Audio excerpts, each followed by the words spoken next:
देखो पात्र हिको है शतूत दा पात्र हिक ए पात्र रेशम दा कीड़ा भी खादे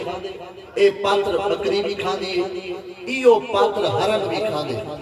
लेकिन जर वेले रेशम दा कीड़ा ए पात्र खादे ता रेशम बढ़दे जर वेले बकरी खादी है ता मेघड़ियां बढ़दे जर वेले हरण खादे ता कस्तूरी बढ़दा रहंदे तो उसका जवाब है कि पात्र एक के शतूता लेकिन नतीजा अलग अलग है कीड़े खा दे तो रेशम पिया बन दे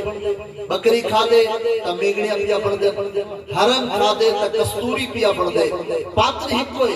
नतीजा अलग क्यों है तो उसका जवाब है जियो जिया बर्तन है वो जिया नतीजा है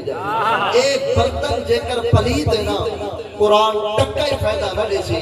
जेकर बर्तन पाके तब पहन वाला कोई मेहरे अली शाह है कोई जमाल अल्लाह